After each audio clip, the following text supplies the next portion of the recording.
morning and welcome. Very conscious that we have a busy agenda, so we're going to get started. First of all, a sincere, warm welcome to all of you here today.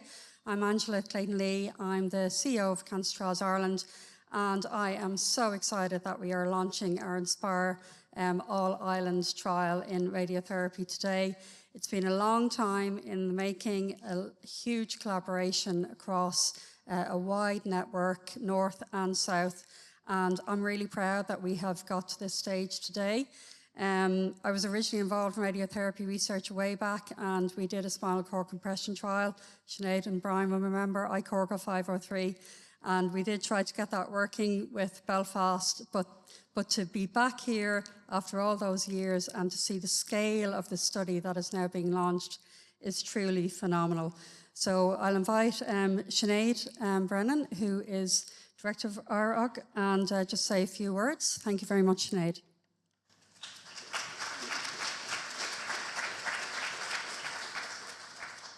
Thanks, Angela.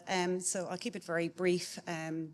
Also delighted to be here today. I'm sure Inspire started as a twinkle in Sunil's eye many, many years ago, but it really kind of kicked off in the radon community, I think, at an annual update meeting about 2 years ago. Then we had the HRB grant, which really got everybody working together to shape the trial and to make sure that this will be practice-changing and life-changing for patients.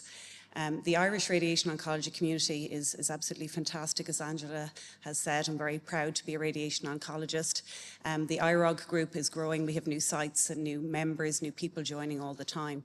And Inspire, for me, that's the magic that happens when you get all these researchers, all these radiation oncology community together in a room, and you put the patient at the head of the table. Magic like Inspire can happen. And I've no doubt with the support from North and South and with the IRROG group and all of our trial staff that this trial will accrue well ahead of time. Today is a day for thank yous, absolutely, and there's lots of people to thank, but for me, on behalf of IRROG and our trials units, I'd especially like to thank our philanthropic donor, the HRB and the St. Luke's Institute of Cancer Research. So hope everybody enjoys the day. Thank you.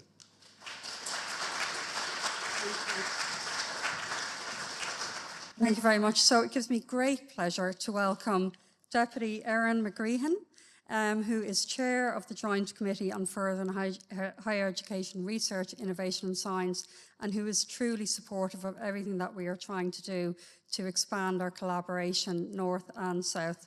So you're very welcome to the podium, Erin, and thank you so much for joining us today.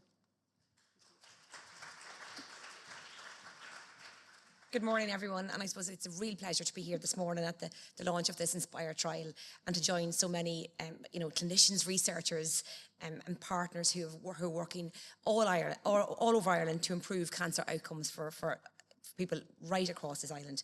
As Angela said, I'm the chair of the Joint Committee on Further and Higher Education, Research, Innovation and Science, and I see firsthand the importance of turning research into real-world impact, not just advancing knowledge, but also ensuring that innovation reaches patients and improves their lives, and that is really what today is all about, because behind every single trial, every breakthrough, every piece of research, there are people.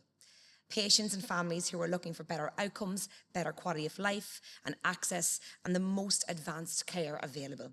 And we are thankfully, in a real period of significant progress in cancer care, advances in technology, precision medicine, targeted therapies, and are changing how we treat and see cancer. Treatments are becoming more personalised, more effective, increasingly focused not just on survival, but how people live during and after treatment. And this shift is really, really important. And that's what this trial is really all about. Because success is no longer just about treating a disease, it's about improving quality of life as well. Clinical trials are central to that progress. They know how innovation becomes reality. They are how patients gain early access to new treatments. And they are one of the clearest ways that we can improve outcomes across the entire system. And through my work on the committee, I have engaged directly with organisations like Cancer Trials Ireland that I've made it a priority to raise the issue of clinical trials because access matters. We know that Ireland is not participating in clinical trials at the level that it should be. and that has real implications for patients. So while we should recognise the progress that has been made, more patients taking part, improved timelines, stronger collaboration, we also need to be clear that we need to do more, and the government and policymakers need to do more also. There is still structural challenges that need to be addressed. That's why initiatives like Inspire are so, so important. It's not just because of the specific trial itself, because of what it represents. It represents collaboration, it represents innovation, and it represents a continued focus to improving outcomes and quality of life for patients. It also reflects a strong all-Ireland approach, bringing together the expertise and centres from across Ireland and Northern Ireland to deliver better access and better care. And from a constituency perspective, politicians are always thinking about their constituency. It's something that I very much welcome. For those of us in the border regions like Louth, we know that healthcare does not stop at the border. Collaboration like this is essential if we are to maximise access and deliver the best outcomes for patients. And there is also a wider opportunity here too. Clinical trials and advanced therapies are not just good for patients. They are a critical part of a modern, innovative health system. They attract investment, they support high-value jobs, they strengthen our research capacity, and more importantly, they improve patient care. We have a momentum, but sustaining that momentum will require continued focus. It requires investment, it requires a capacity, and it requires a system that is responsible to be able to support innovation at scale. And from my perspective, it's something that I take very, very seriously. I will continue in my role of chair of the committee and my strong interest in cancer care, treatment and outcomes to support progress in this area, particularly addressing the structural challenges that remain in ensuring that more patients can access clinical trials and advanced therapies, because ultimately that is all what it's about. It's about making sure that patients in Ireland and across this island can benefit from the very best modern medicine. Finally, I want to acknowledge the people behind this work. The clinicians, the researchers who are driving the innovation forward, the organisations who are building the partnerships and infrastructure, and especially the patients who will take part in this trial and make progress possible. Inspire is a really, really important moment, not just as a single initiative, but as a really broader direction of travel. And I see that there are possibilities. Going back to my constituency, DKIT and the collaboration with Queen's University is a huge opportunity for all of us in this island to use the I suppose, positive policy changes on the island to take advantage of those opportunities. It is, and go back to my speech, it shows what we can achieve when we align research, collaboration and patient needs. And it really highlights the progress that we are making and the huge opportunities we have to go forward. I just want to say that you all have my support. Anything that I can do with the IRROG committee to push and advance you. I'm also a member of the cross-party group on cancer. I will do everything I can to support you, push for change, agitate for that change, and be a thorn in the side of the Department of Health and the HSE to make sure that we do it. So, Gora Maigat, and congratulations.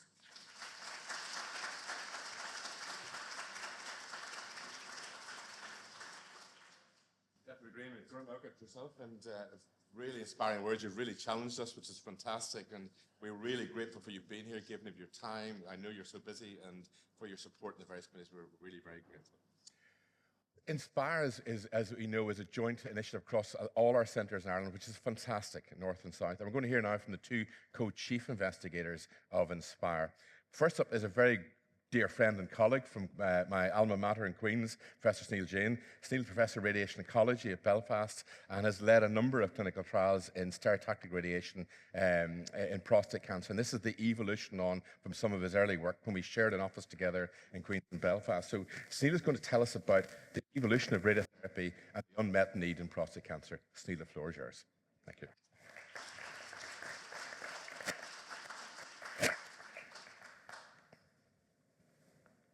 Thanks very much, Jerry.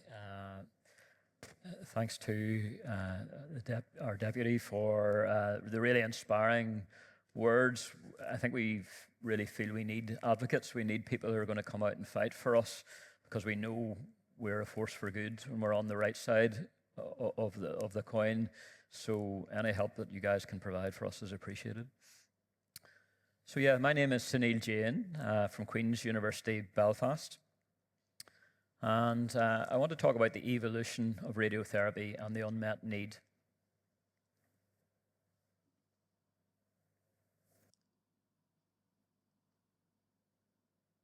So I know we've got a broad audience here today. Radiotherapy is X-rays, little packets of energy that we target at cancer cells with a view to killing those cancer cells. That's how it works. And there are many clinicians and clinical teams here today. And I've grown up with many of the people in this room, as Jerry alluded to. So Professor Brennan, Professor Hannah, Professor O'Neill, Dr. Paul Kelly, unfortunately, is stranded in Cork, couldn't get his train up to the meeting today, which is a shame. But what we have seen is incremental changes in how radiotherapy is delivered, each building on the other, such that when we look back 20 years ago to when we were young trainees, the modern radiotherapy is effectively unrecognizable from the radiotherapy that we used to deliver 20 years ago. And it's very important to note that clinical teams across the island of Ireland have helped drive this progress, and that has been achieved through high-quality clinical and translational research. And this is really what we spend all our time thinking about. We think about radiotherapy dose, or the gold coins here, which leads to cancer cure, and we think about radiotherapy side effects, or these rocks that are on the other side, and we think about the balance and the equilibrium that exists there. And really what we're trying to do as cancer researchers is to improve or to change this balance. Now, there have been a number of clinical trials that have simply added more radiotherapy dose, more gold coins to the treatment. But of course, things balance, and that leads to more side effects for patients. So that's not really a good outcome. What we want to do is give more radiotherapy dose, more gold coins, more cure, without increasing the side effects of treatment. Or we can do the opposite. We can try and take some of the rocks away, some of the side effects away, without compromising the cure of the cancer. Or we can try and do both together. We can give more coins, more dose, better cure, with less side effects of treatment. And that's really what Inspire's about, and Brian will tell you more about that shortly. So how have we done this? What is all these changes that I'm talking about that have happened? And I obviously can't go into everything in a very short talk like this, but I can give you a flavor of what has changed in my career and in the careers of all the clinicians that are here today. So the first thing is even before we do radiotherapy, and that is diagnostic imaging and technology. So here's a picture. Hopefully you guys can see that up there. It's a man karate chopped down the middle and effectively split into two pieces on the scan, not literally. So the big white blob, that's the bladder. The black area at the back, that's the rectum. And below the bladder and above the rectum, that's the prostate gland. That's our target. And within that is the cancer. And you can see these images have got so good now. It's almost like looking inside a person, which we didn't have 10, 15, 20 years ago. And actually, when we think about prostate cancer, because of that, we've always treated the whole prostate gland to the same dose. But now with these modern images, we can see the cancer within the prostate gland. So that no longer makes sense. Now what we should be trying to do is treat the cancer within the prostate gland to a higher dose. That's what makes sense. And look at this scan. This is a PSMA PET-CT scan, a relatively new scan in prostate cancer. And you don't have to be an X-ray doctor to see the cancer light up within the prostate gland here. Suddenly now we can see where the dominant cancer nodule is. And with modern radiotherapy, because it's got so targeted, we can put it to where the dose to where we want it to go. We can target the cancer within the prostate. And that's a big change. Here's a game of spot the difference for you. Can you see the difference in the bottom MRI scan compared to the top? Remember I told you where the prostate was and where the rectum was? If you look closely now, you can see a white blob between the prostate and the rectum, and that's a spacer gel. And this is actually changing the anatomy. Our radiotherapy's got very good at putting the dose where we want it to go, but we still have to obey the laws of physics. But if we put in a structure that pushes the normal tissues, the rectum, away from the prostate, then suddenly we can give more dose to the prostate, less dose to the rectum. We change that balance, and we actually can reduce the radiation dose to the bowel, which is something that limits the amount of dose that we can give by about 70% with this, okay? So a real technological advance and something we want to use and inspire. These radiotherapy machines are world-class radiotherapy machines. We have many of these on the island of Ireland.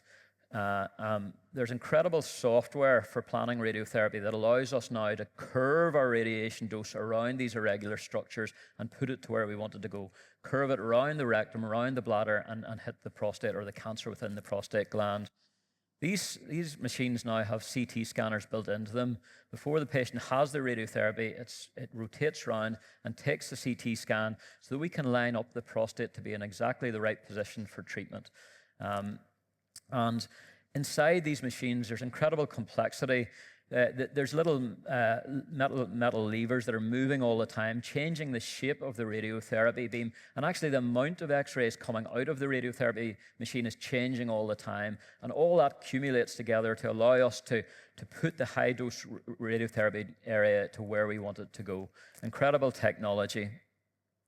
And I would just want to say that all patients on the island of Ireland should receive radiotherapy on a modern linear accelerator like this. That is just, it's a shame we even have to say that. It is so obvious to me. We don't treat people with old-fashioned chemotherapy when there's a precision antibody treatment available to them. We don't do that anywhere on the island of Ireland, and the same should apply for patients treated with radiotherapy. So let's put all this together and see what can we do. And we were talking earlier about cost effectiveness, which is absolutely paramount in our health service. Health is getting more and more expensive. So 10 years ago, this is how we treated a man with prostate cancer with radiotherapy. Now remember, these men are an average age of 70. Many of them travel a long distance to get their treatment. So they would have 5 small doses of radiotherapy on week 1, traveling each day for treatment. Week 2, another 5 doses. Week 3, another 5 doses. Week 4, week 5, week 6, week 7, week 8. 8 weeks of treatment. Now you can imagine the pressure that puts on our busy radiotherapy machines. Sabre, 1 big treatment on a Monday, another big treatment Wednesday, another Friday, another the next Tuesday, another the next Thursday, 1.5 weeks, 5 treatments, and that is the curative dose of radiotherapy delivered. So you can imagine the health economics of that, how effective that is for our busy cancer services. So Inspire is delivering Prostate Sabre. And I'm fortunate to be involved with Prostate Sabre for many years, and it's great to come up with concepts, but we have to have proof. And how we prove that these things work is with clinical trials, high-quality clinical trials. Absolutely essential. If we're going to make a difference to our cancer patients, we need to do high-quality clinical trials. And PACE-B was the big trial, the first big randomized controlled trial, a phase 3 trial of Prostate Sabre compared to older types of radiotherapy. 874 patients in Ireland, in the UK, in Canada. And I've been involved in this trial for over 10 years now. And what we saw was that 5 years after treatment, 95.8% of patients' cancers were still controlled. I mean, and that's probably the highest, the best result we've ever seen in localized prostate cancer. And we can debate the reasons why, but there's no doubt that modern radiotherapy has played a part in that. And that trial, PACE-B, established Prostate Sabre as a standard of care for patients with localized prostate cancer. And this was big news. This was national headline news at the time when the results came out just over 2 years ago now. But we will never stop trying to improve our treatments. I think throughout our careers, we will always be saying, well, what's the next challenge? How do we do even better? And every trial gives us a steer as to what the next challenge is. And this is the next challenge for Prostate Sabre. So these two curves, the red is the older style radiotherapy and the blue is the Sabre. And this on the y-axis here is the proportion of patients that get side effects from treatment. And you can see in all these curves that the blue Sabre curve is slightly higher than the red curve. Now, the side effects in both these groups were quite low. That's the first thing to say, and that's why this has become a standard of care. But it shows us an area that we could improve, and that's what we want to do with Inspire. So this is the question that some of us asked ourselves about 2 years ago now. So it was one of those moments where I contacted Paul and Brian. They had been in contact already, and we got together as a group. So Belfast, Dublin, Cork, all came together. We've known each other for many years ago, but we've never worked as closely as this before. And we said, what could we do to improve Prostate Sabre? So we had urinary toxicity top of our list. This is something that we feel we could improve. But remember that balance. We want to improve urinary toxicity, but we do not want to reduce cure rates. In fact, if we could, we would like to even push cure rates even higher. Bowel toxicity remains an issue for some of our patients, so we think we can do better. And sexual toxicity, we haven't really talked about that, but the nerves that supply erections for men are right beside the prostate gland. And this is extremely important for men and for their partners. We know this from many research studies that this really matters to patients, so we think we can do better there as well. So how do we've got an idea, we've got a concept, so the three of us have come together, we've had a chat, we all like this, we're excited about this, we feel the energy, but we can do nothing on our own. So how do we do this? And I think this is one of the reasons we're all meeting together today to launch this trial, is that this isn't just a culmination of 2 years of work, which has been thousands of hours of work from many of the people in this room. This is 20 years of building. And so the first thing we did, we enlisted some other colleagues, Professor John Armstrong, Dr. Orla Houlihan, who's a consultant currently in Somerset, but trained in Ireland, and did a huge amount of work planning out this study.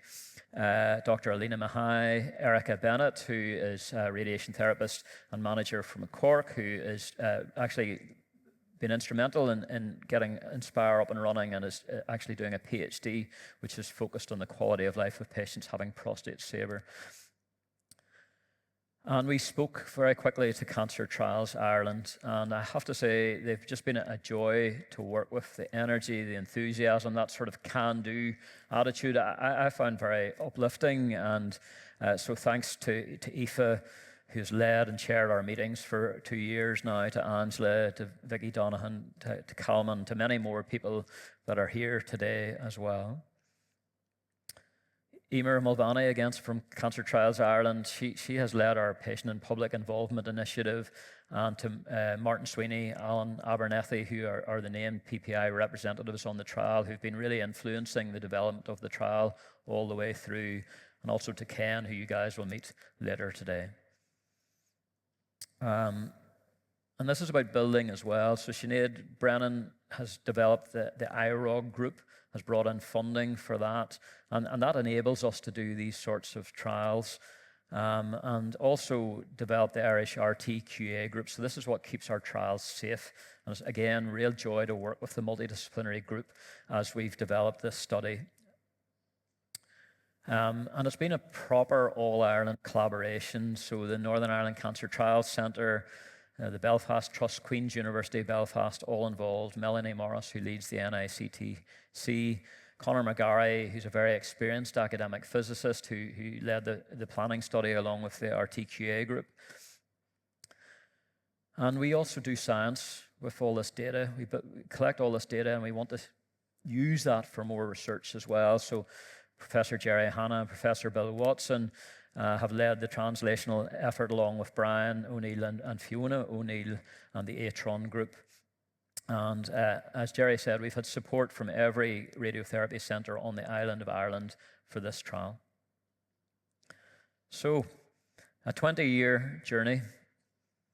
Clinical teams collaborating across the island to deliver Inspire, a novel world-class clinical trial, and one that could not be run in Northern Ireland on its own.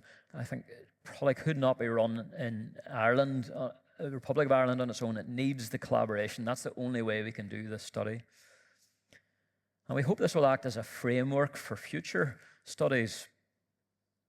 And really, we can't wait to start recruiting. And I heard today from Cancer Trials Ireland that we just might activate the first site in Cork today.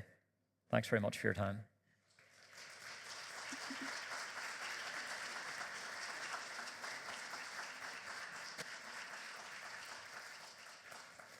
Steve, thank you very much. It's a fantastic overview of where we've got to with radiotherapy, as hopefully many in the room will know and be familiar with, but it's really fantastic to go through all that too as well. Our next speaker is the other co-chief investigator, Professor Brian O'Neill. Brian is a consultant colleague of mine at the St. Luke's Network and is also an undertaken fellowship in the Marsden Hospital, where a lot of these trials were in gestation, and has brought that knowledge back to Ireland and has been implementing that over the last number of years. Thank you very much.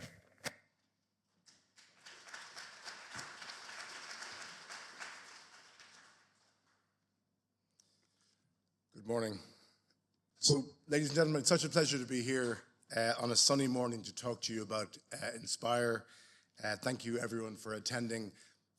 Thank you in particular to Deputy McGreehan for attending. We're honoured that you're here, and we appreciate your support very much. It's very important to us. It's also really important, I think, and makes this all the more important today, is that it's an all-island trial. It's not something we do very often. It seems to be very overdue, and it's very, very welcome. So all the more reason to be very pleased to be up here. So I'll kick off by going straight into that slide that Sunil showed you. Have I got a pointer? I do. So Prostate Sabre has been an incredible advance for us and for Irish men and for our colleagues. But we've seen this signal very strongly that it does cause more urinary side effects than standard radiotherapy. So as Sunil said, you can see that if you give standard radiotherapy, 1 in 5 men will get annoying urinary side effects after their treatment. That's usually frequency and urgency, and these are guys generally who have pretty good urinary function that can really impact upon their journey. But that's 1 in 5, but if you give Prostate Sabre, I guess the cost of the convenience, the cost of the higher dose is that 1 in 3 men get these side effects. I might use this instead. Okay. 1 in 3 men get these side effects, and that limits the number of men that want this treatment, and it limits the guys that we can choose to get this treatment. And one of our main aims to see, can we deliver Prostate Sabre to the same benefit, but reduce this urinary toxicity. So very quickly, these are some technical radiotherapy pictures. So you can see here, this is actually conventional radiotherapy. It's a bit sunny for these pictures, but you can see the prostate. This is a cross-section of a male pelvis. There's the rectum there. Directly in front in yellow is the prostate. And then in red, you can see our target. That's exactly what we're treating. And modern radiotherapy, the color wash here is the dose. And you can see that it conforms very, very nicely to the target that we've set it. So that's really good. But you can see when we use Prostate Sabre, it looks a little bit different. These margins, the safety margin we need, are much tighter. See the amount of rectum in here that we have to add in? That becomes a sliver of rectum over here. We use MRI, we put 3 metal markers in the prostate. All these things very much improve this type of treatment, and we're able to give 5 treatments over just 2 weeks. Just to note, Sunil mentioned this already, that the Sabre we've been giving on trials and for the last couple of years off trials has been from the Marsden type Sabre, the PACE trial Sabre, and the entire prostate gets the same dose. You're going to see a big difference with how we're going to give this. So 5-fraction Sabre is a huge advance. We asked some years ago, what does the post-PACE world look like? We're delighted to be giving this treatment off trial to patients, but can we do better? What do we do next? And All over Europe, there is some North American work, but really it's mostly Europe. Loads of people have been looking at different aspects of how to give prostate saber. And all of these are just little modifications in different ways of how you give prostate saber. So what we've been able to do is look at all of these, look at all the work out there, and then say, well, what's the best of this? And let's amalgamate that into one, to use Sunil's term, Rolls-Royce second generation prostate saber trial. And that's what we've done. So here are the 4 pillars that Sunil mentioned. I'll go through those individually. So here's our trial. Looks a little small up there, doesn't it? So it's 136 patients. It's a non-randomized trial. We hope that it'll be 12 Irish sites. And it's all types of localized prostate cancer. If you have high-risk prostate cancer, it has to be limited high risk. You can give hormonal therapy at discretion of the doctor. Like I said, we use an MRI and a CT. We put in 3 gold fiducial, 3 gold markers in the prostate. And we then deliver next generation or second generation prostate saber. We're going to be giving a lower dose to the prostate than the PACE trials did, but a higher dose to the tumor, which makes a lot of sense. The urethra, the tube that runs through the prostate, it seems that that's the source of a lot of this extra toxicity. So we're going to reduce the dose to that. The most novel thing, perhaps, is that the neurovascular bundle, this is the tangle of nerves and vessels at the side of the prostate that governs sexual function. We're going to try to do the radiotherapy equivalent of surgical nerve sparing. And this is going to take 136 patients, as I said, and we've powered this. The primary endpoint, like we keep talking about, is this statistic here, to get this 1 in 3 with saber down to 1 in 5, as it is for conventional radiotherapy. So to reduce the urinary toxicity to the levels of conventional radiotherapy. And not only is this very good for men, it makes their bladder function and lives better, but it also means we can offer prostate saber to a wider group of men, which is really important. So to improve urinary toxicity, that's not supposed to be a strike through. So it's proven that the urethra is specifically, there's other spots as well, but it's the most important area that increases side effects. And when we do an MRI and a CT, we can identify the urethra readily. This is an MRI scan, this is a cross-section through a pelvis. You can see that's a patient from the side. And the urethra is in yellow there, and we've put a little margin around it there. And it's that area we will reduce the dose to, and that will, we hope, reduce toxicity. And by doing that, that's also already been shown to reduce toxicity in some very good European work. Maintain and improve clinical outcomes. Well, as Sunil said, the PACE-B trial was an incredible piece of news for us and for men with prostate cancer. These outcomes are just really wonderful. But it's been proven some time ago that if you give an extra dose to the tumor, you may be able to do even better. This was from the FLAME group, which is a Dutch group. Using conventional radiotherapy, they gave an extra high dose to the tumor, and they have their recurrences, which is really fantastic work. The same group, this is now called a hypoflame study, have done a study, non-randomized study, doing this in prostate saber, where they reduce the dose a little bit to the whole prostate compared to PACE, but increase the dose to the tumor with very nice 5-year results. And we're hoping to do, not hoping anymore, because we're launching today, we're going to be doing the same. So again, as Sunil said, this means you can get very, very, very high doses beside the rectum, which we can't have. So here's a nice illustration of the need for a spacer. Here's a prostate here in yellow. Sometimes these wrap around the rectum. The rectum's here in blue. And treating that patient could lead to significant rectal damage. This is the same patient from the side. And you can see what's happened. There's a hydrogel spacer. It's a bag of gel and water that sets immediately and forms a barrier and a space between the prostate and the rectum, and thus the front of the rectum doesn't get scarred, and we can give these very high doses we're going to give in Inspire very, very safely. And then the fourth thing is really very novel. So when a surgeon does a prostatectomy, if there isn't tumor nearby, they will avoid removing this area, the neurovascular bundle. It's a tangle of nerves and vessels that gives us sexual function. If you remove these on both sides, you can't get an erection. A man can't get an erection. So often the surgeon will, if the tumor is on this side, they will try and avoid removing that on the other side. Neil Desai from Baylor in Texas presented some lovely work last year in the European meeting of preliminary results of the potency trial, where he did this in a prostate saber trial, and the preliminary results are really, really encouraging, that you may improve sexual function by reducing dose to this structure on the other side to the tumor. And again, we've amalgamated this into Inspire. So this is a very nice slide of Sunil's, and it kind of incorporates all those things we're talking about.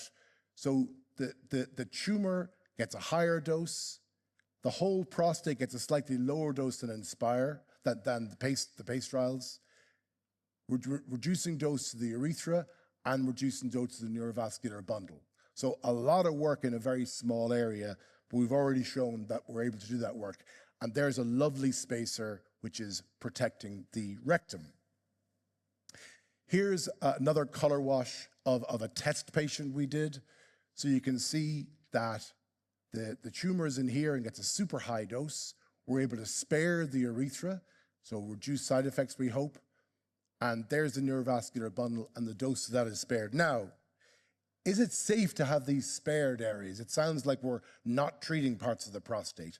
But actually, when we say spared, these doses are still at the level of conventional radiotherapy. So it's not like we're sparing them. We're just reducing the dose from the higher doses we see in SABR to the lower doses we see in conventional radiotherapy. So if there is microscopic disease in these areas, there's plenty of dose to get rid of it while increasing the dose to the tumor and hopefully eradicating more tumors. Very briefly, Prostox I'm really excited about. So Jerry Hanna has a big role in this. I rang Jerry very worried from the car park in UCD. So trials usually have a translational component. We take samples and we look at markers in the lab of toxicity or markers of response. And I was given 3 papers by a colleague in UCD and said, well, these are the 3 things I'd look at. And I essentially showed Jerry these, and we thought that this was the thing we wanted most. So this is an extraordinary test, which is a saliva test. It's just a cheek swab, so no difficult sample, no expensive tubes to transfer samples. It's a cheek swab, and we can get a DNA test from that cheek swab. And we all have an inbuilt sensitivity to radiotherapy. And what these investigators, this is a group in UCLA led by Amar Kashan, what they've shown is that if you, I'll show it, sorry, on that slide, if you are high risk on the Prostox test, you are much more likely to develop side effects from this type of radiotherapy. So you can actually, we need to validate this, that's why we're doing this, is to validate these findings, but from a single cheek swab, we can identify patients who are gonna get side effects, which is kind of extraordinary. And then you can tailor radiotherapy based on that. This kind of mirrors a new way of screening for prostate cancer. One of our registrars, Jana McHugh, published it, was first author in a paper in the New England Journal of Medicine, showing that you can actually take a cheek swab and look at someone's lifetime risk of developing prostate cancer. And that's now been incorporated in a very large screening trial in the UK called the Transform trial. So this cheek swab we're very excited about and is now part of Inspire. So I won't go through this again. Sunil introduced everybody, but I'd like to thank all the members of the Inspire team. It's great to bring everyone here. I'm sorry Paul isn't here, because one thing we need is a group photo, but it won't be all of us. But ladies and gentlemen, thank you so much everyone for attending.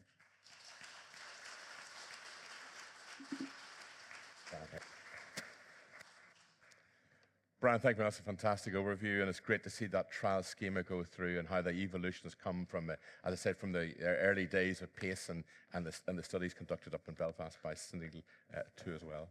We were due to have Dr. Paul Kelly, who other co-chief investigator from the Bond Secure. Unfortunately, as heard, Paul has had a few transport difficulties this morning and can't get up. But I think we'll paste him into the photograph maybe at the end afterwards, if that's okay. All that we do in cancer treatment and cancer research is about our community, our patients, about us as a community. And it's really important that in every trial we do, we hear the patient voice. And that's one of our big focuses in Cancer Trials Ireland. We have a very active patient and public participation group, and that really steers our organisation, it steers our trials, and it really keeps us on track to deliver the best outcome for our communities and for our patients. So our next panel discussion is about patient perspectives from across Ireland, north and south. And we've got two fantastic patients who've been really involved in our consumer forums, and that's Martin Sweeney, who from Cancer Trials Ireland, and Ken McBride from the Northern Ireland Cancer Research Forum. I've had the pleasure of meeting both Ken and Martin along the journey, both previously in Belfast and, of course, now here in Dublin. And moderating our session from Cancer Trials is Emer Mulvaney. So could I call the three participants up to stage, please?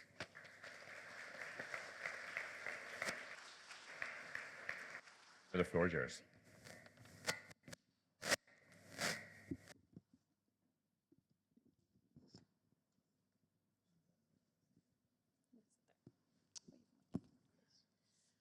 Lovely. Among great friends here, so I think that's an easy job for me. Thank you all for coming today. I think, first of all, I can echo the words of everybody about the impact that Dr. Paul Kelly has had on this study, and most particularly, I personally would like to thank him, and I know Martin will be the same, for his commitment to patient involvement in this study. And we wouldn't be, I think, as involved or where we are today without him, and I think I'd just like to acknowledge that. And secondly, as we have referred to, Alan Abernathy was our patient representative from the Northern Ireland Cancer Research Consumer Forum. Alan is still involved with the study, but has relocated to Scotland. So I think we're getting international with our patient involvement. And Alan couldn't join us today, but does send his regards. And we thank Alan for all of his input to date. So I'm joined, as Jerry said, by Martin and by Ken. Ken's got called up to represent Alan.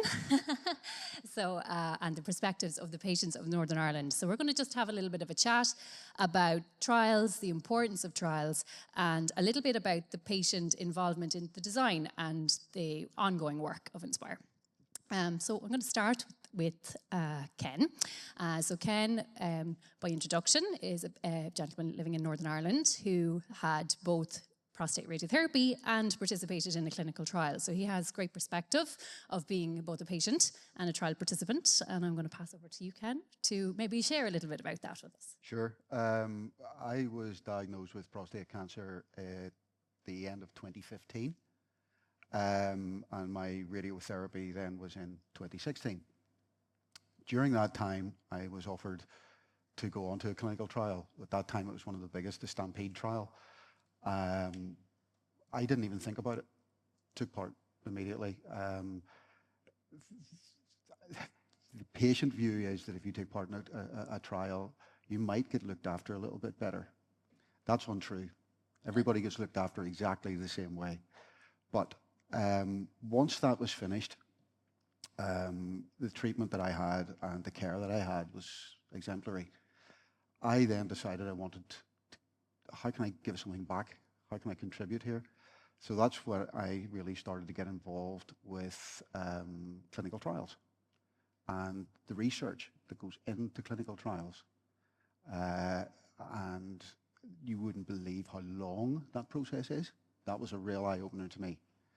But if people like me, do not take part in clinical trials, we are never going to advance. We'll never go forward. And we will not for everyone, and that is a cure or better outcomes, because cancer knows no boundaries, borders. So it's so good to be part of an all-Ireland trial. It really is, and I do hope but it is the first of many, and I can speak for a number of my colleagues in Belfast who are really excited about this. Thanks very much, Ken. And Martin, you do not have personal experience of radiotherapy, but you have a lot of experience in PPI and are involved in multiple projects here. But it might be nice to give just your perspective of being involved in the PPI around this trial and what that was like. I think we had a great time, discussing all of this and getting to work together on this project. But maybe you give your insight on that. Thanks, Emer, and lovely to be here. Yes, I would say that Inspire was something different from the very beginning because the patient representation started at the very, very earliest possible opportunity. We understand that the brainstorming has to take place somewhere, somehow at the very beginning, but at the very first opportunity we were invited in to take part in looking at the information leaflets, the general things that PPI involves, but also we were asked to look at the protocol, to ask questions as to whether or not it was actually on point and what patients are looking for. And I think we realized from the very earliest stages that Inspire is really a win-win for the patient, for the health economics, for the hospital sites in question. It ticks all the boxes, and the fact that it was all island as well made it a really interesting research proposal. So I was doing research with Paul Kelly, who I also want to commend because he's just a fantastic guy, and I'm sorry that he's not here. He deserves to be here today. He was a central part of Inspire. And I was working with Paul on the PROACT study, which is sponsored by Cancer Trials Ireland, looking into the impact on mental health and sexual function on patients and partners following treatment for prostate cancer. And I was devising the patient questionnaire at the time that the Inspire protocol was presented to me. And one area that I was looking at as a very real issue that doesn't get a lot of attention was the niche area of penile changes, penile shrinkage or changes to the penis following radical treatment for prostate cancer. And you might think that that's not such an important thing, but actually it is.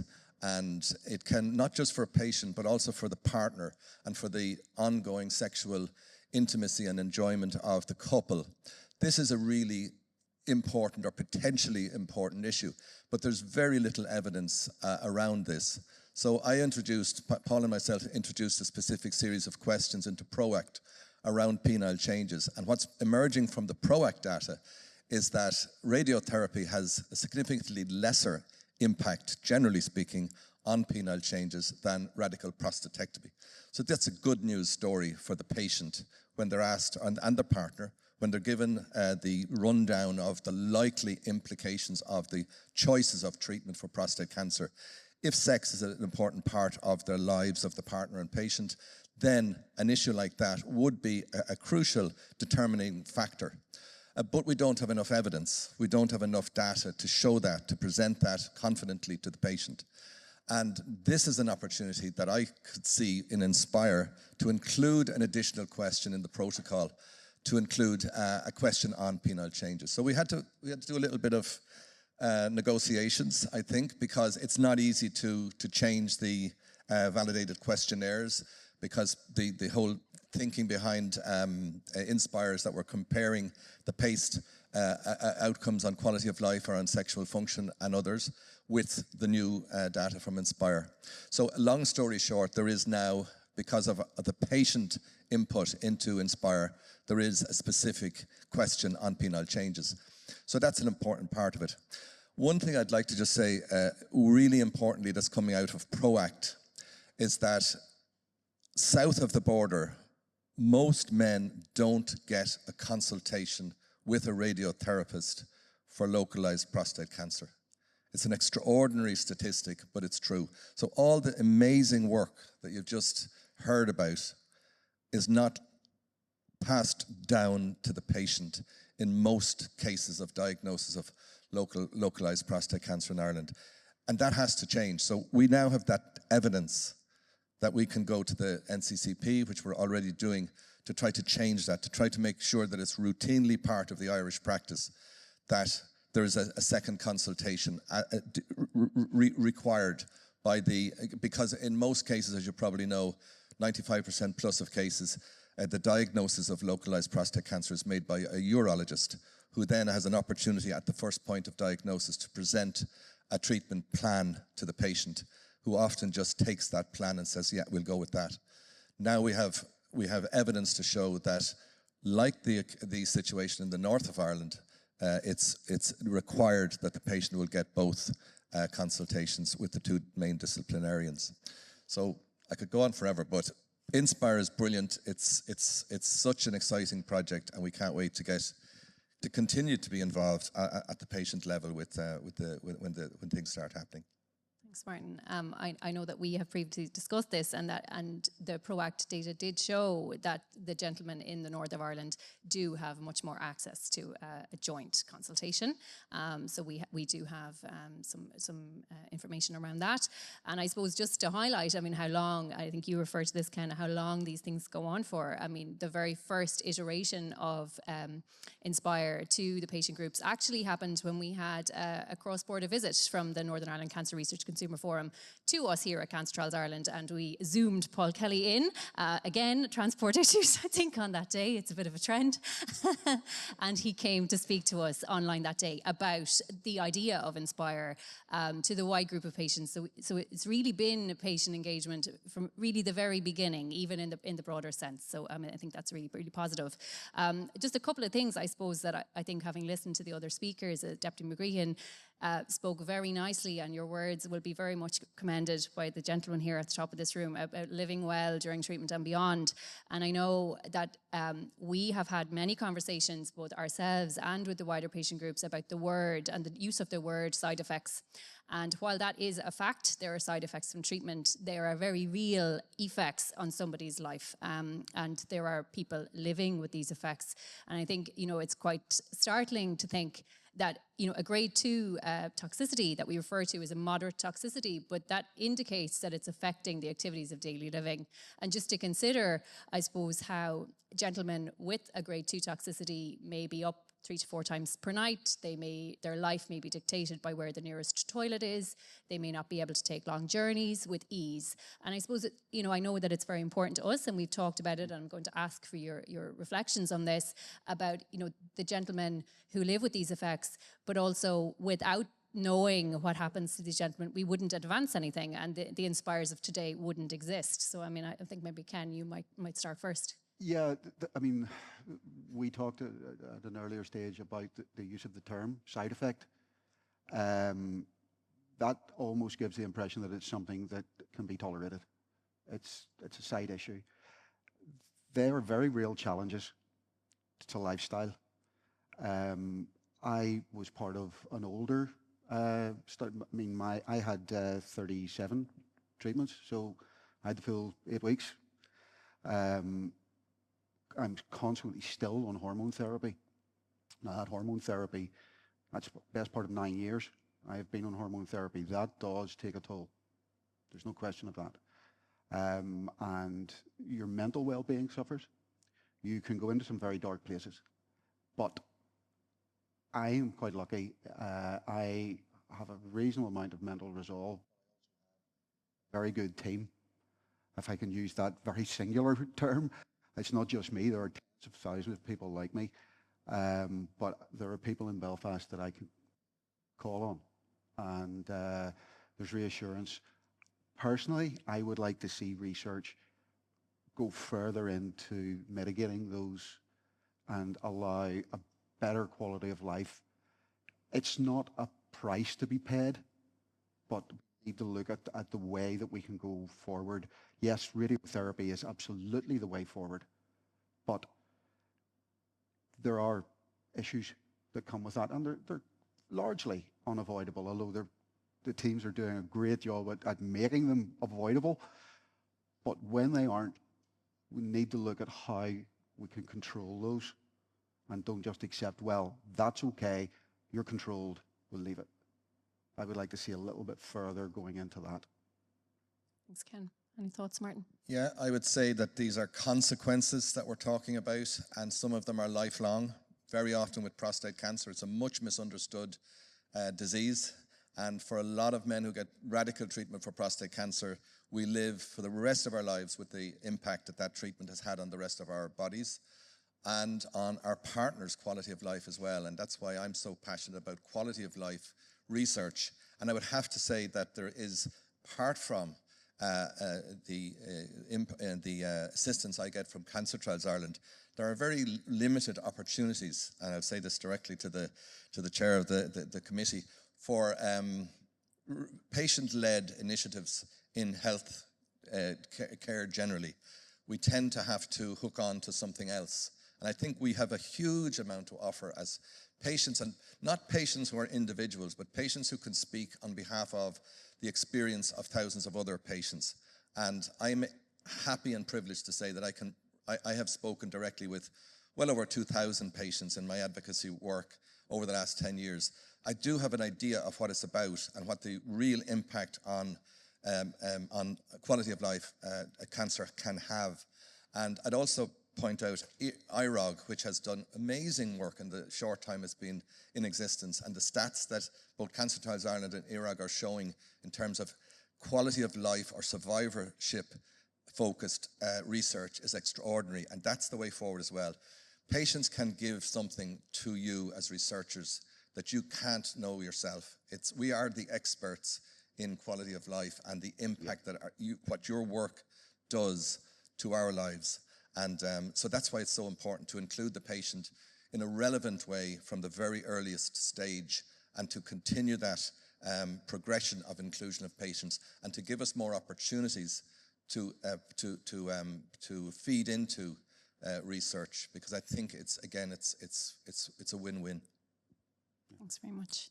I think we could talk all day, but I appreciate that there's other people who are going to talk to us next, and I believe we're really looking forward to the next panel discussion on the collaboration of North and South. So we've purposely avoided that to avoid duplicating, but I know Ken will give the pricing perspective for both himself and Martin on that going forward. So thank you both very much. I'm looking forward to continue working with you, and thank you all.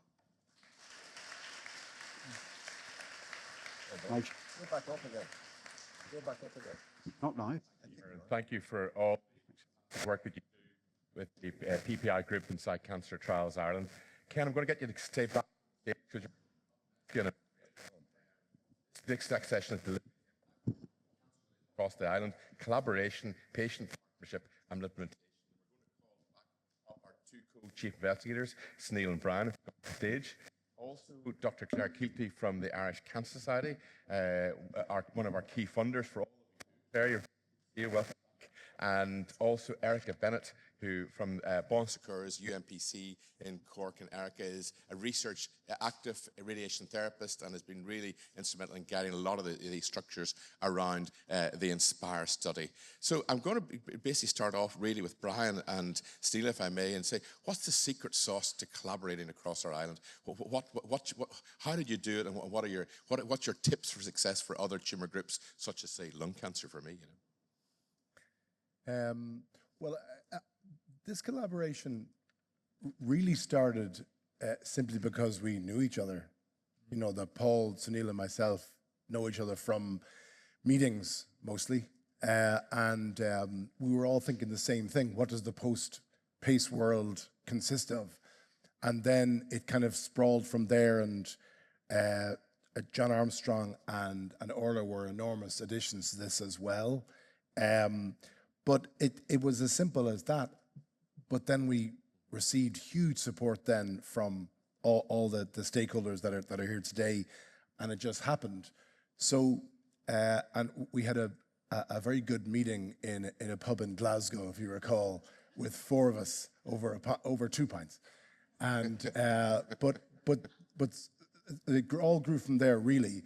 But the support then, once the initiative got going, has been fantastic. But it arose from just knowing each other. It's that building of that collaborative, interactions and meeting constantly. Still, what's your reflections on that too?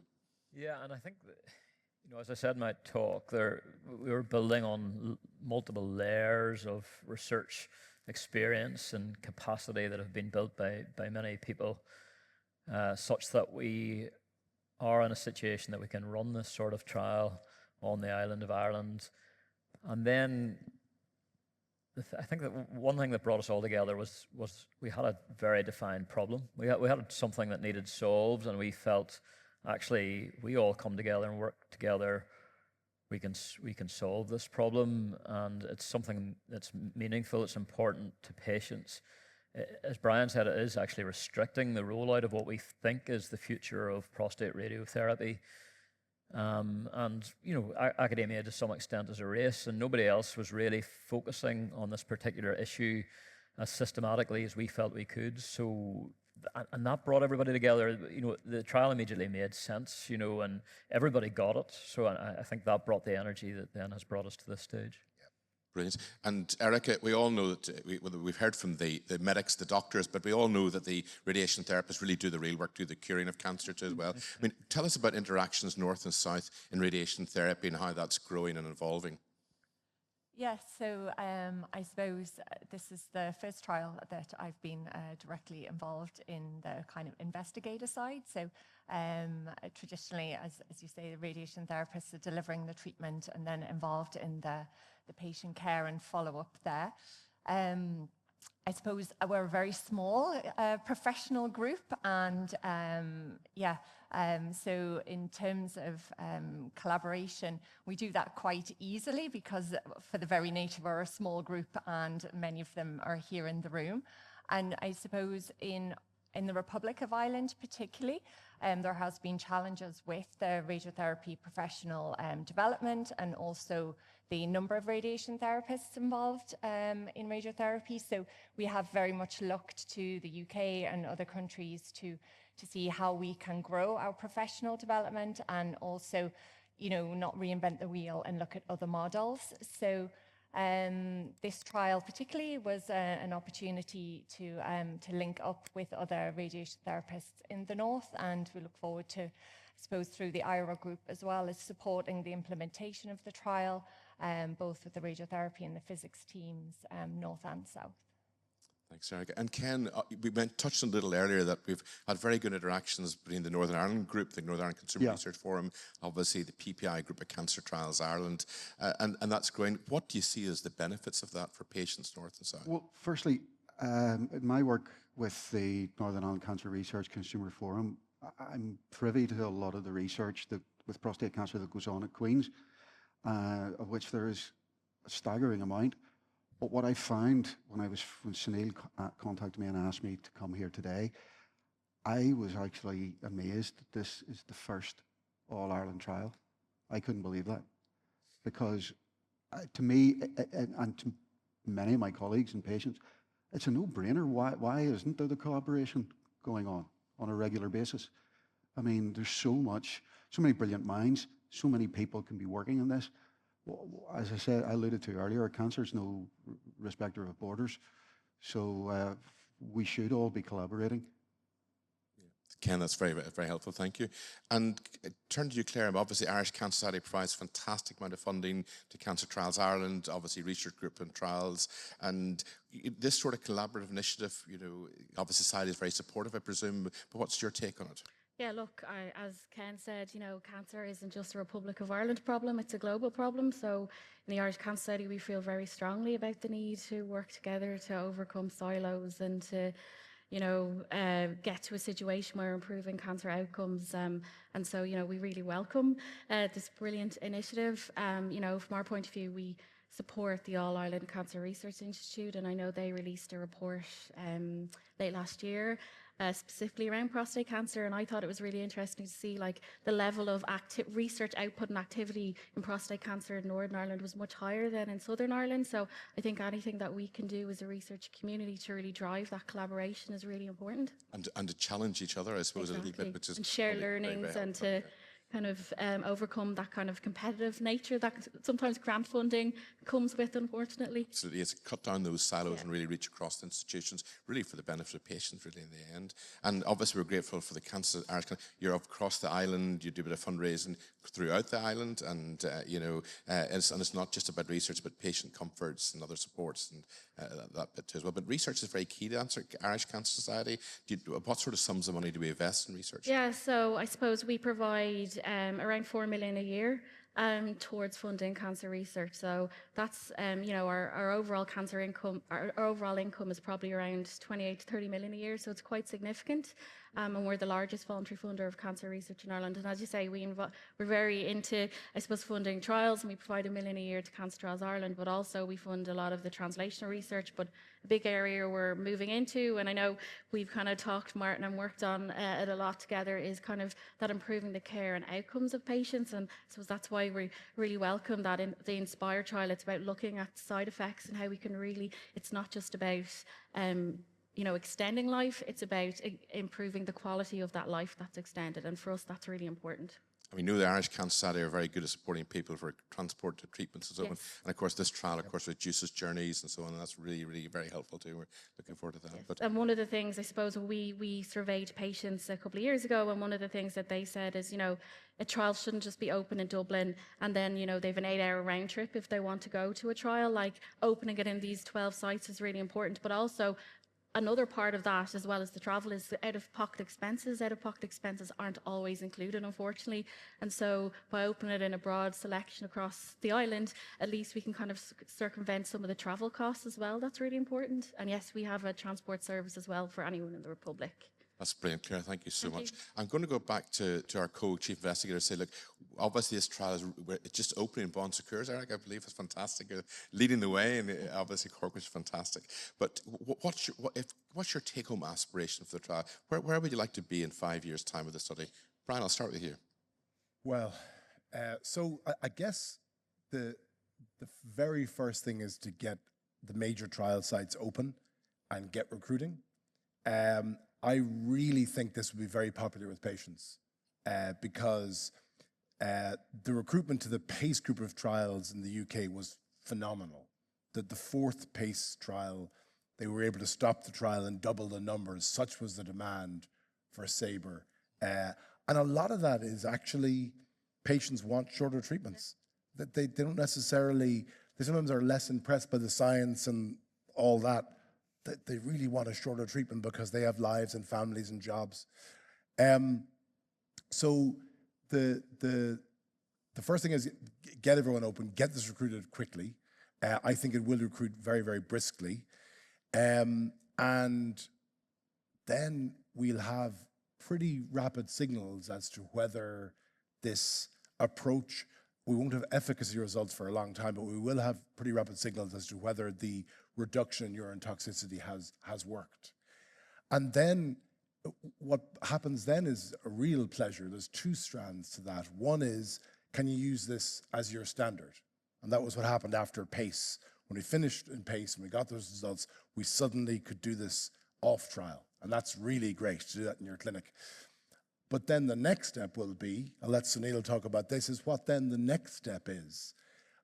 I said earlier that people all over Europe are looking at different ways of treating the prostate SABRE. One of the ways is giving it in even less treatments. And there's a trial in the UK giving it in just 2 treatments.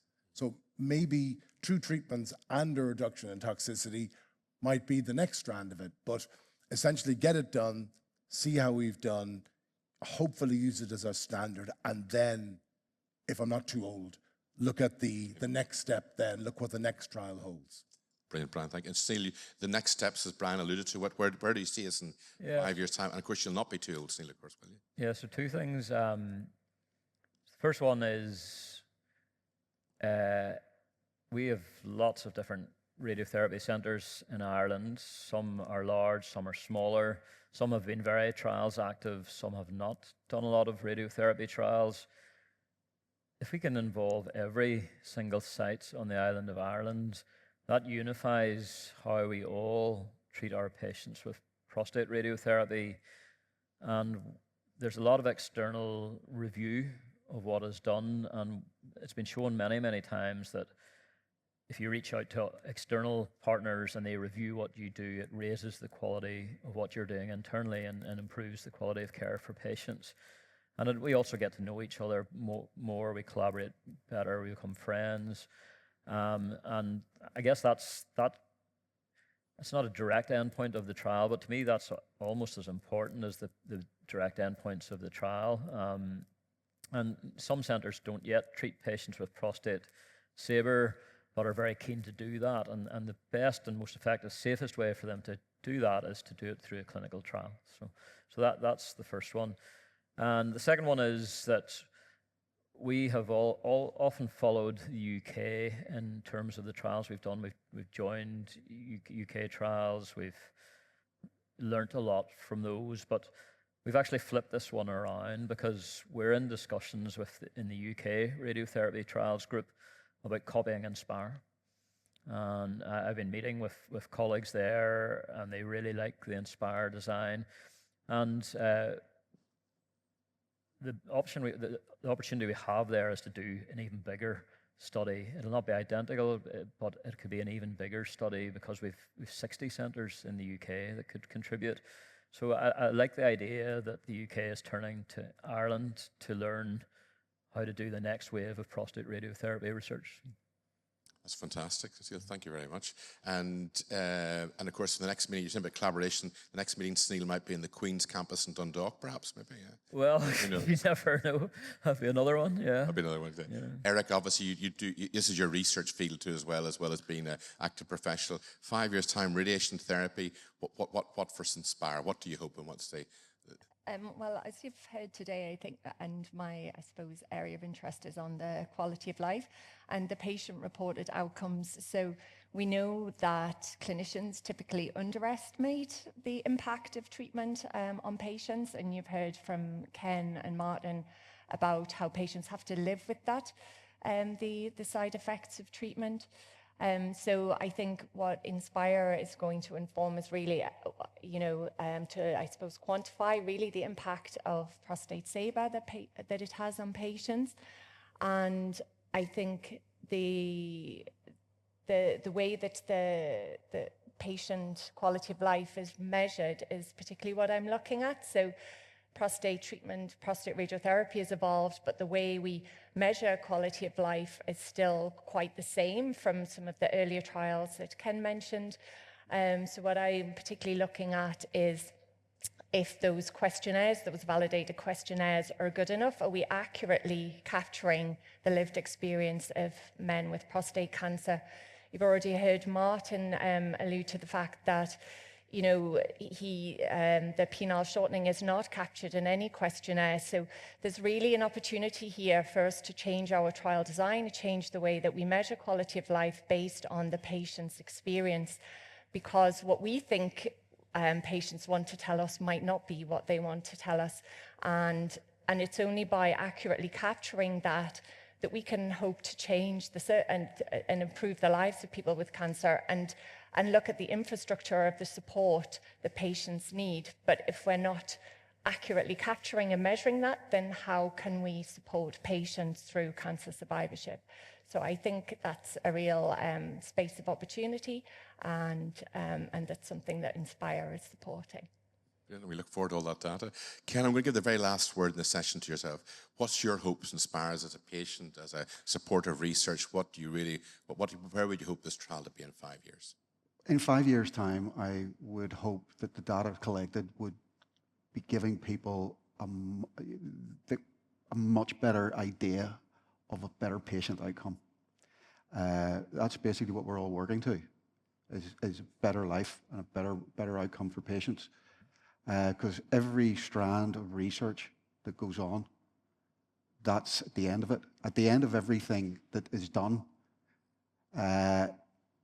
radiotherapy, all of the others, there's someone like me.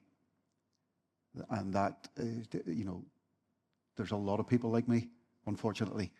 So the better you can make it, the better it's going to be for all of us. Couldn't have said it better, Ken. Thank you very much. Can we thank our 5 panelists? Yeah. These are things up.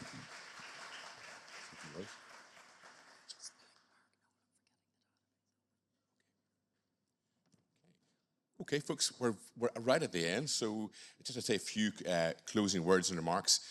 One is is just to thank all the Cancer Trials Ireland organisers behind the scenes who made today possible. It takes a fair bit of work to get these events on, and it's fantastic to have get us together in this way. As we've said earlier, we don't often get great opportunities to do this round of trials, so it's really nice to do this, particularly this collaborative spirit. So that's, first of all, really fantastic. They say it takes a village to raise a child, but I think it takes a city to run a clinical trial. You know, it seems to be, you know, increasingly more complicated and challenging, but there is a large group of people who most patients won't see, but you know, a whole host of people, not just in our universities or Cancer Trials Ireland, but in each individual hospital. We have all the trial data managers and so on. And in that bit, I want to thank the group that Orla and Mark have got the database up and running, because it's fantastic at the database open for today to allow us to launch the study today, which is fantastic. I want to thank Cancer Trials Ireland again for sponsoring the study. This doesn't come free. It takes investment of time. That investment is funded by partners such as the HRB, which is government public funding, which we couldn't survive without, but also our charity partners, and particularly our key partner, which is the Irish Cancer Society, which provides funding for Cancer Trials Ireland too as well. And again, we just could not function without them. In terms of our university teams, I particularly want to call out Linda from Queen's. So, Linda's been busy organising all our meetings, Linda, so you're around the back. I know you don't like publicity, but Linda's an old colleague from Queen's and has done a fantastic job of keeping everybody on track with meetings and so on. I want to thank also the commercial partners to study, Teleflex and Gold Anchor, Meridex, who have all, again, are providing input, resources to make the study, to make the spacers possible, make the seeds possible. And again, without their input, this wouldn't happen at all easily. I want to really congratulate the team. They've done a fantastic job in getting this trial together. This isn't easy. As we've heard, it's years of work. It's not just a couple of meetings. So it really is something that takes a significant amount of time, effort, and tenacity and dedication to do so too as well. I'd really like to thank Deputy McGreen. Having you here has been fantastic. We really appreciate your time. You challenged the start and you left us with 3 very key words, which were collaboration, innovation, and quality of life. And I think they're really 3 great straplines we'll take from today. So thank you for that. And again, thank you for your continued support of research endeavours, particularly in clinical trials and cancer. And very finally, I want to acknowledge our patient representatives who were just fantastic stories, and hearing, you know, from Martin and from Ken, it's been fantastic. I know there are a number of others in the audience, and you're very welcome. Without your support, without your drive to us, without your actual, you know, emotional support, you really drive us on. You inspire us to be the best we can be for the benefit of all the community. So, thank you for your attendance, and I hope you've enjoyed this morning's event. And I think we're going to try and get a photograph, hopefully, before you all go. So thank you again.